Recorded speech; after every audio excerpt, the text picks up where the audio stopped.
Hello दोस्तों, IQ plus academy के current affair series में आप सभी का स्वागत है। दोस्तों आज है 23 जून और हम यहाँ डिस्कस करेंगे आज के सभी इंपॉर्टेंट करेंट अफेयर्स को। दोस्तों उससे पहले चलते हैं कुछ प्रीवियस क्वेश्चंस को देख लेते हैं क्योंकि वो हमारे लिए बहुत ही ज़रूरी है।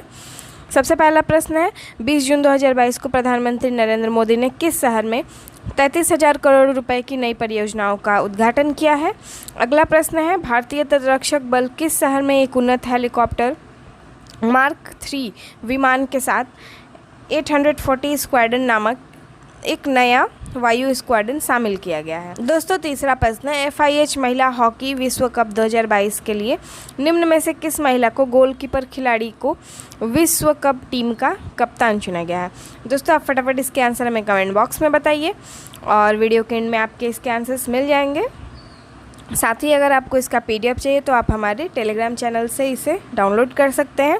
दोस्तों BSSC CGL 3 एग्ज़ाम्स के इंपॉर्टेंस को देखते हुए आप लोगों के लिए बहुत सारे प्रैक्टिस सेट चलाए जा रहे हैं चैनल पे। इसके अलावा यहाँ पे मैथ सीरीज भी चलाया जा रहा है, साइंस के भी बहुत सारे क्लासेस लिए गए हैं, तो आप लोग एक बार उसको विज़िट करिए और अपने तैयारी को बेस्ट करिए। चलिए हम स्टार्ट करते हैं आज के पहले प्रश्न के साथ। आज का पहला प्रश्न है दिमित्री मुटारोव ने यूक्रेन के बच्चों की मदद के लिए अपना नोबेल शांति पुरस्कार बेचा। यह किस देश से संबंधित है। दोस्तों ऑप्शन है रसिया, जापान, चाइना या USA। यहाँ राइट आंसर है ऑप्शन नंबर A यानी रूस के दिमित्री ने अभी हाल ही में अपना नोबेल पुरस्कार बेच दिया है दोस्तों। और इन्हें नोबेल पुरस्कार कब मिला था? 2021 में मिला था। इनके साथ एक और थी जो उनका नाम क्या है आप लोग फटाफट हमें कमेंट बॉक्स में बताइए कि जो इनकी सह विजेता थी उनका नाम क्या है। और साथ ही में इन्होंने अपना नोबेल पुरस्कार कितने में बेचा है तो 103.5 मिलियन डॉलर में बेच दिया है। इन्होंने वर्ल्ड रिफ्यूजी डे यानी विश्व शरणार्थी दिवस पर अपने पदक को बेचा है। विश्व शरणार्थी दिवस प्रतिवर्ष 20 जून को मनाया जाता है दोस्तों।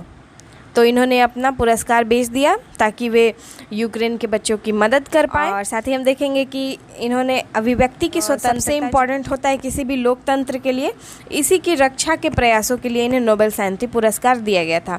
दोस्तों भारतीय संविधान में कौन से अनुच्छेद में किया गया है अभिव्यक्ति की स्वतंत्रता? तो दोस्तों 19(1)(a) में इसकी पूर्ण रूप से चर्चा की गई है दोस्तों, वाक एवं अभिव्यक्ति की स्वतंत्रता। अगला प्रश्न है वर्षा वन दिवस का दिवस किस दिन मनाया जाता है। दोस्तों ऑप्शन है 23 जून, 24 जून, 25 जून या 22 जून। तो जो राइट आंसर है वो है 22 जून, यानी कि प्रतिवर्ष वर्षा वन दिवस 22 जून को मनाया जाता है।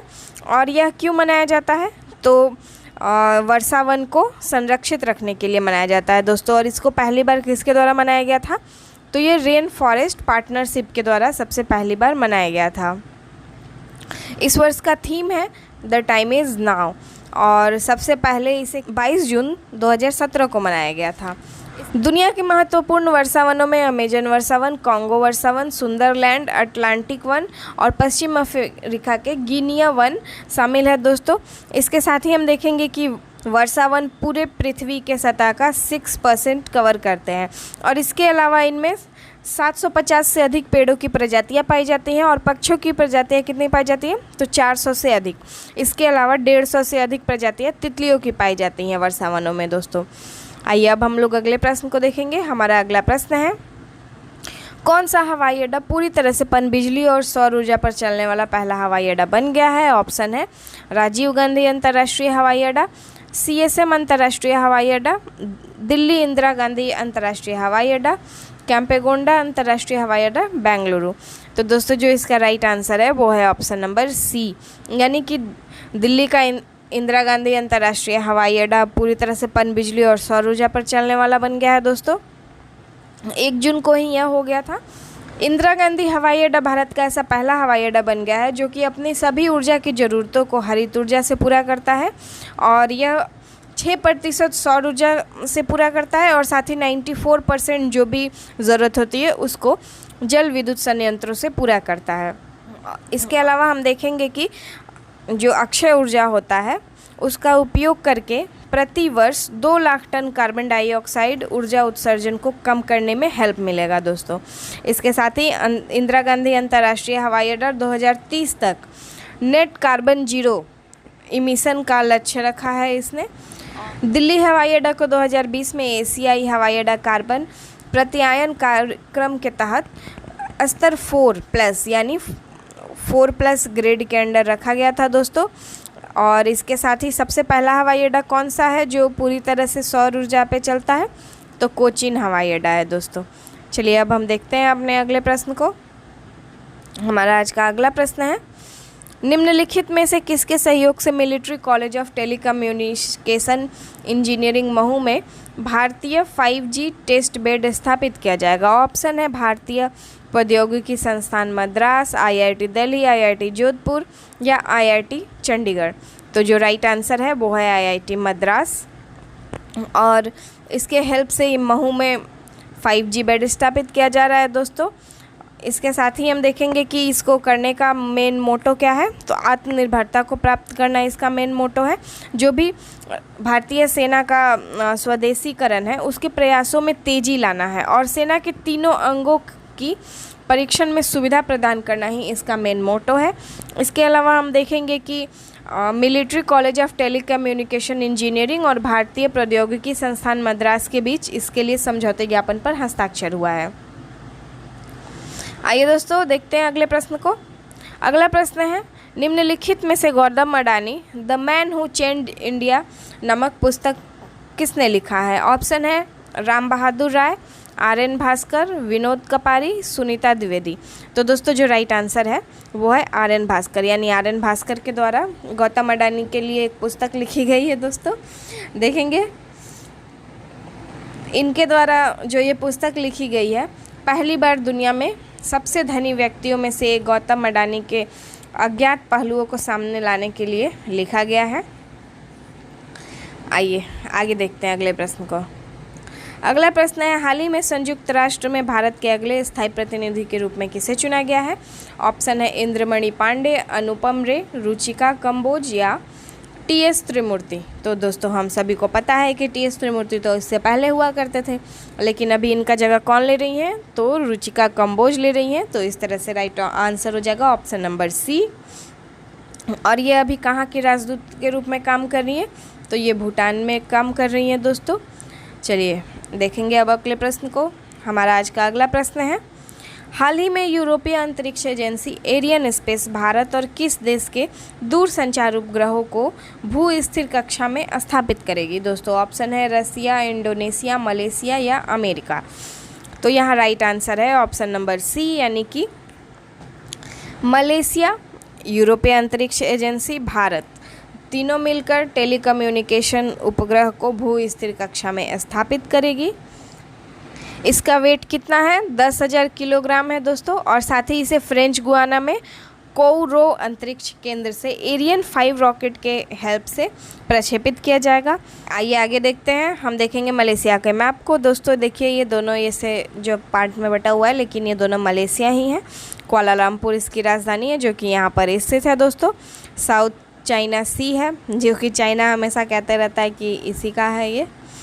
यहाँ फिलीपींस है, वियतनाम है, गल्फ ऑफ थाईलैंड है और यहाँ से थाईलैंड के बॉर्डर को टच होता है ये। आइए आगे देखेंगे अपने अगले प्रश्न को। हमारा आज का अगला प्रश्न है, हाल ही में किर्गिस्तान में आयोजित अंडर 17 कुश्ती एशियाई चैंपियनशिप का खिताब किस देश ने जीता है? दोस्तों ऑप्शन है भारत, कजाकिस्तान, उज्बेकिस्तान या तजाकिस्तान। तो दोस्तों जो राइट आंसर है वो है भारत। मतलब कि भारत ने किर्गिस्तान में जो अंडर 17 कुश्ती एशियाई चैंपियनशिप हो रहा था उसको जीत लिया है दोस्तों। हम देखेंगे कि भारत के पास 8 स्वर्ण पदक, 1 रजत और 1 कांस्य पदक है। और साथ ही कितने अंक है? तो 235 अंक है। और इन सब के साथ यह सबसे टॉप पे बन गया है। जापान के पास कितने अंक है दोस्तों? 143 अंक है जो कि दूसरे स्थान पे है।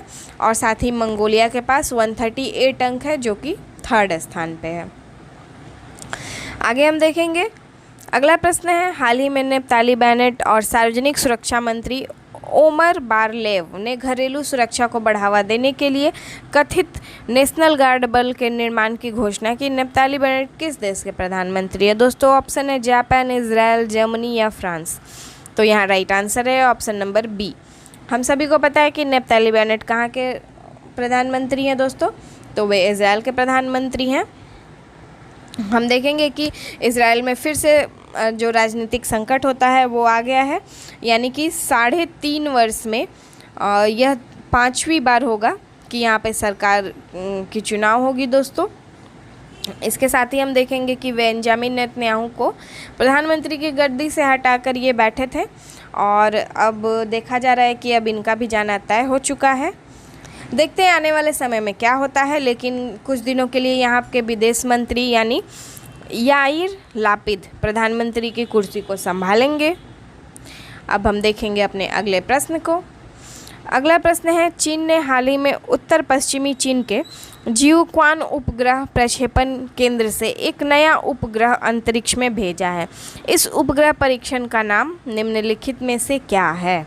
ऑप्शन है तियानस्किंग 3 परीक्षण, तियानस्किंग 4 परीक्षण, तियानस्किंग 1 परीक्षण या तियानस्किंग 2 परीक्षण। राइट आंसर है ऑप्शन नंबर सी, यानी कि तियानस्किंग 1 परीक्षण इसका नाम है दोस्तों इस रॉकेट का परीक्षण क्वाओझेउ-1 रॉकेट के द्वारा 10:08 यानी बीजिंग के समय से प्रक्षेपित किया गया, जो कि सफलतापूर्वक पहले तय कक्षा में प्रवेश कर गया है। देखिए कुछ ऊपर नीचे हो गया है यहाँ पे, कोई बात नहीं, हम पहले देखते हैं इधर। अगला प्रश्न है, भारतीय विदेश मंत्री डॉक्टर एस जयशंकर ने हाल ही में अदीस अबाबा में भारतीय दूतावास का उद्घाटन किया। अदीस अबाबा किसकी राजधानी है? ऑप्शन है इथोपिया, भारत, ऑस्ट्रेलिया, कनाडा। तो हम सभी को पता है कि अदीस अबाबा इथोपिया की राजधानी है दोस्तों। यहाँ बुधवार को भारतीय विदेश मंत्री एस जयशंकर के द्वारा भारतीय दूतावास का उद्घाटन किया गया है। इसका मैप यहाँ पे सेट हो गया है, कोई नहीं, हम लोग यहीं पे देख लेते हैं। इथोपिया का मैप है दोस्तों। हम लोग यहाँ देखेंगे कि अदीस अबाबा इसकी राजधानी कहाँ स्थित है? यहाँ पे स्थित है। यहाँ पे यमन है और ये रेड सी है यहाँ से दोस्तों। साथ ही सोमालिया, एरिट्रिया और सूडान, साउथ सूडान, इसके अलावा केन्या इसके बॉर्डर्स को टच करते हैं और यहाँ पे युगांडा भी स्थित है। चलिए देखते हैं अब अपने अगले प्रश्न को। अगला प्रश्न है, एशियाई साइकिलिंग चैंपियनशिप 2022 में कौन सा देश 27 पदक जीतते हुए प्रथम स्थान पर रहा? ऑप्शन है Japan, China, India, Australia. Right answer है ऑप्शन नंबर ए, यानी कि जापान इसमें प्रथम स्थान पर रहा दोस्तों। और दिल्ली के इंदिरा गांधी इंडोर खेल परिषद में इसका आयोजन किया गया था। हम देखेंगे कि भारत साइकिलिंग टीम ने 2 स्वर्ण पदक जीता है और 6 रजत पदक और 15 कांस्य पदक जीते हैं और इसके साथ ही कुल 23 पदक जीत लिए हैं। अब हम अपना अगला प्रश्न देखेंगे, हाल ही में किस ऐप ने नेशनल राइटिंग कॉन्टेस्ट की घोषणा की है? ऑप्शन है बाइजूस ऐप, बिंज ऐप, जियो ऐप या कैरियर्स 360 ऐप। तो बिंज ऐप के द्वारा इस कॉन्टेस्ट की घोषणा की गई है दोस्तों। बिंज ऐप को किसके द्वारा शुरू किया गया है? तो नोशन प्रेस के तरफ से इसको शुरू किया गया है। और इस कॉन्टेस्ट को आयोजन करने का मेन मोटो क्या है? तो जो भी उभरते हुए लेखक हैं उनके लिए ये मेनली स्टार्ट किया गया है और ये अंतिम तिथि 10 जुलाई को होगी इसमें अप्लाई करने का। तो अगर किसी भाई बंधुओं को करना है तो वो कर ले। चलिए देखते हैं अगले प्रश्न को। हाल ही में किस भारतीय महिला क्रिकेट खिलाड़ी ने सभी प्रारूपों से संन्यास ले लिया है? ऑप्शन है रुमेली धार, झूलन गोस्वामी, मिताली राज या गुहार सुल्ताना। तो रुमेली धार के द्वारा लिया गया है, तो आंसर हो जाएगा ऑप्शन नंबर 1। भारतीय महिला क्रिकेट टीम की पूर्व कैप्टन रही हैं ये। अभी हाल ही में इन्होंने क्रिकेट के सभी प्रारूपों से संन्यास की घोषणा कर दी है। आज का अगला प्रश्न है, संयुक्त राष्ट्र लोक सेवा दिवस जून में किस तिथि को मनाया जाता है? ऑप्शन है 27 जून, 21 जून, 20 जून या 23 जून। तो राइट आंसर है ऑप्शन नंबर डी, यानी कि 23 जून को प्रतिवर्ष संयुक्त राष्ट्र लोक सेवा दिवस मनाया जाता है। चलिए इस दिन को मनाने का मेन मोटो क्या है? तो विकास प्रक्रिया में सार्वजनिक सेवा का योगदान को सभी जगह पे उजागर करना और समुदाय के लिए सार्वजनिक सेवा को महत्व देना। सबसे पहले 20 दिसंबर 2002 को संयुक्त राष्ट्र महासभा ने एक प्रस्ताव 57/277 को पारित किया और प्रतिवर्ष 23 जून को संयुक्त राष्ट्र लोक सेवा दिवस के रूप में मनाने के लिए घोषणा किया। आज का अगला प्रश्न है, निम्नलिखित में से किस लेखक ने 2022 का विमेंस प्राइज़ फॉर फिक्शन को जीता है? ऑप्शन है Doris Lessing, Toni Morrison, Virginia Woolf या रूथ ओजेंकी। तो दोस्तों एक कनेडियन अमेरिकन लेखक हैं जिनका नाम है रूथ ओजेंकी। इन्होंने विमेंस प्राइज फॉर फिक्शन 2022 के अवार्ड को जीत लिया है। यह अवार्ड इन्हें किस उपन्यास के लिए मिला है? तो बुक ऑफ फॉर्म एंड इम्पटीनेस के लिए मिला है दोस्तों। और इसके साथ ही इन्हें और क्या क्या मिला है प्राइज़ के रूप में? 30,000 पाउंड स्टर्लिंग, और इसके साथ ही बेसी नामक एक कांस्य यानी ब्रॉन्ज की मूर्ति मिली है। दोस्तों विमेन प्राइज़ फॉर फिक्शन किसे दिया जाता है? तो पूरे वर्ल्ड में अंग्रेजी भाषा की एक लेखिका महिला को दिया जाता है। और यह अवार्ड किस आधार पे दिया जाता है? तो जो राइटर ने लिखा है उसमें कितनी सत्यता है, इस आधार को देखते हुए इस अवार्ड को दिया जाता है। हम लोग इसके पिक्चर को देख सकते हैं। चलिए अब हम देखेंगे अपने प्रैक्टिस वाले प्रश्नों को। तो पहला प्रश्न था, जून 2022 में प्रधानमंत्री नरेंद्र मोदी ने किस शहर में 33,000 करोड़ रुपए की कई परियोजनाओं का उद्घाटन किया है? राइट आंसर था ऑप्शन नंबर बी यानी बेंगलुरु में किया था। अगला प्रश्न है, भारतीय तटरक्षक बल किस शहर में एक उन्नत हल्के हेलीकॉप्टर मार्क 3 विमान के साथ 840 स्क्वाड्रन नामक एक नया वायु स्क्वाड्रन शामिल किया है? राइट आंसर है ऑप्शन नंबर ए यानी चेन्नई में शामिल किया है। अगला प्रश्न है, HIF महिला हॉकी विश्व कप 2022 के लिए निम्नलिखित में से किस महिला गोलकीपर खिलाड़ी को विश्व कप टीम का कैप्टन चुना गया है? दोस्तों यहाँ राइट आंसर है ऑप्शन नंबर ए यानी सबिता पुनिया को विश्व कप टीम के कैप्टन के रूप में चूज़ किया गया है। तो दोस्तों आज का हमारा सेशन कंप्लीट हुआ। आप हमें कमेंट बॉक्स में ज़रूर बताएं कि आपको हमारा सेशन कैसा लगा। अगर अच्छा लगा तो प्लीज़ लाइक करें, सब्सक्राइब करें हमारे चैनल को ताकि आपको कोई भी वीडियो सबसे पहले प्राप्त हो। साथ ही शेयर करें अपने दोस्तों के साथ। तो दोस्तों अगर आपको इसका PDF चाहिए तो आप सभी को पता ही है कि आप इसे हमारे टेलीग्राम चैनल से प्राप्त कर सकते हैं, जिसका लिंक हम डिस्क्रिप्शन में प्रोवाइड कर देंगे। तो दोस्तों तब तक अपनी तैयारी को अच्छे तरीके से करते रहिए। मिलते हैं नेक्स्ट डे एक नए करंट अफेयर्स के साथ, नए टॉपिक्स के साथ, सीखेंगे कुछ नया। तब तक के लिए धन्यवाद।